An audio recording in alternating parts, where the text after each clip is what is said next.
Good morning, everybody, and this is Imaginary Dreams, and welcome to Figuary Day 5.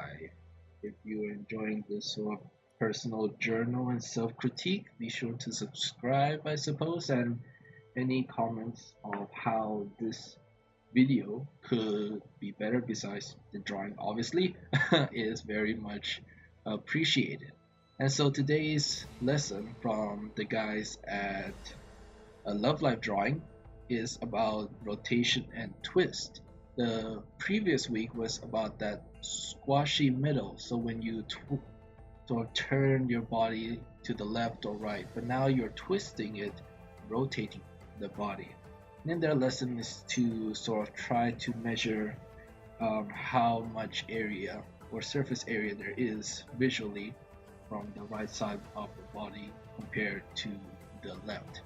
In any case, I'm not that great at explaining the concept since I would like you, whoever is watching this, to see the original video since they're the ones who uploaded and are the teachers. And I am simply a student who wants to follow along. And in this case, we will try to, or I would try to critique my artwork based on the lesson they have taught. Without further ado, let's get started with the first drawing. So like any first drawing, we see the man in the pose and he has his back twisted. So we could sort of draw sort of the center line here, and then another one to the side of his torso, and another one over here, so the other side that we could visually see. So we can see that this side is much longer than the other side. And I try to just implement that with the time limit that I have as so. But I don't think I'm able to get the arm angle correctly. This is a little bit too straight down when it should be on the side, much more outward going. Obviously one arm is extremely buffed over the other when it's just not that large. It should be much smaller. But I think the legs had the right angle and sort of motion to them, if not slightly too large, once again similar to the arm. So it could be a little bit better for that. Next pose. This pose is also really cool, and I'm not talking about my drawing, I'm talking about the pose of the person itself that I just like the kinds of poses that CroquisCafes instruct this model for today. And so once again, his back is twisting, and since we cannot see the front, we will go based on his back over here. The other side is around here, and the other part I would say is around here. So we see a lot more here compared to the other side. Here I missed on the whole thing. There's absolutely nothing basically, and so it's almost as if I'm only drawing this portion and kind of just left out over the back side. But I spent the most time focusing on his arms, how it travels down, but beyond that, and based on the lesson itself about seeing rotation and twists, this to me doesn't feel fits the goals of the lesson. I did kind of struggle with what kind of shape should I put on the other side of his body, seeing just messing up and trying different sort of sketch marks, and nothing really seemed to work. But let's try again with the next pose. And this pose is also not one of my favorites in this set, um, but it's very dynamic, obviously, but not my favorite to draw. That's what I mean. But we have this sort of very clear, sort of L-shaped line, and then what are we looking for here when it comes to that twist and rotation? I suppose there's one down here where his sort of pecs are, and the shape of his back as the body is sort of twisting down before becoming absolutely straight down here.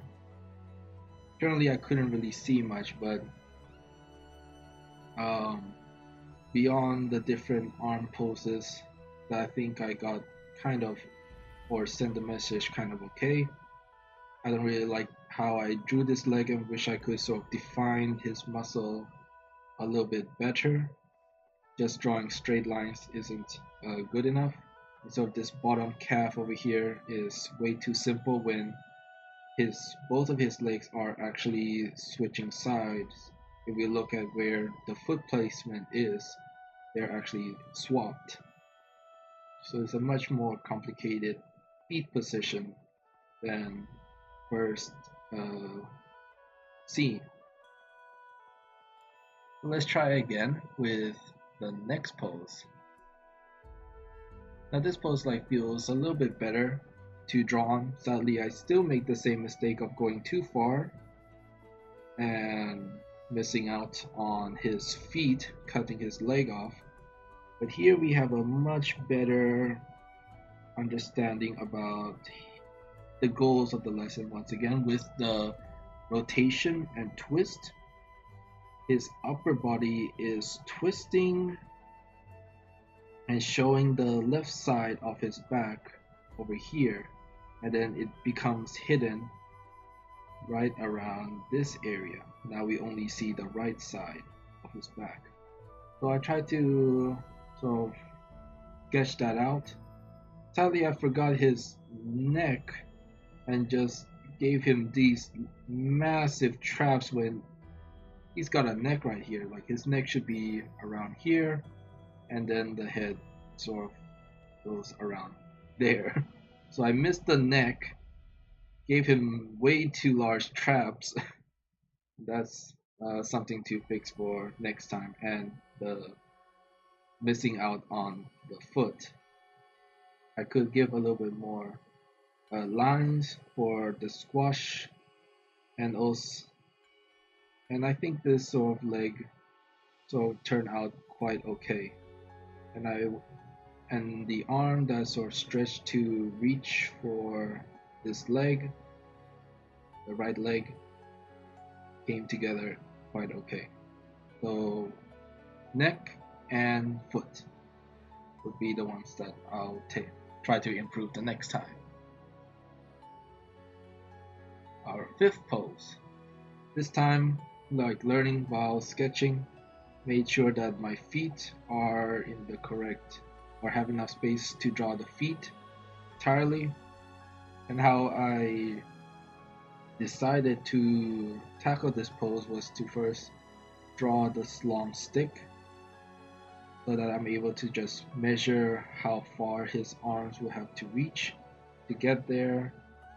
And so with the twist, there's not much twist. We have the torso here,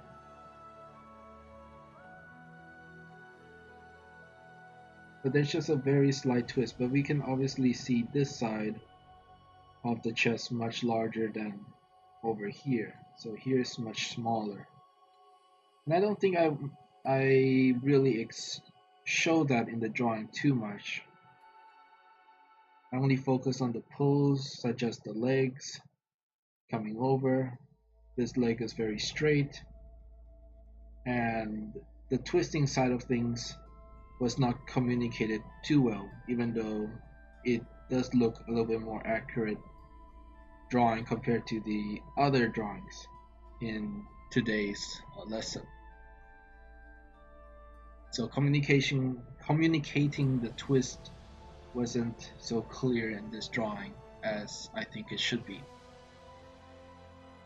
And now for the final drawing of today is the 5-minute pose, and here again we have the body twist sort of towards the left side.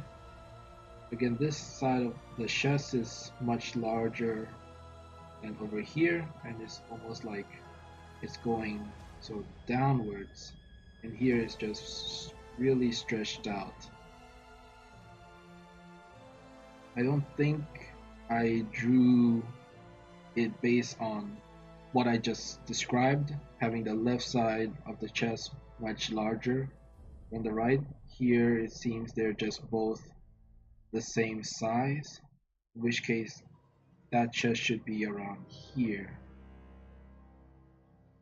and just a little bit larger to show that there's indeed a curve going around. But beyond that, it's fairly and okay with, or I'm quite happy with how the legs poses turned out. This shoulder came a little bit too high. After finishing the sketch, this arm over here could be slightly longer. I think it has to do with the angle of the shoulder. I'm quite right. But the angle should come out a little bit more. To have more room for the forearm to appear. And that would be it for today's Figuary Day 5 journal. And if you enjoyed this sort of personal journal and self critique, be sure to subscribe or comment how I may improve the format. And I hope to see you all next time. Good night.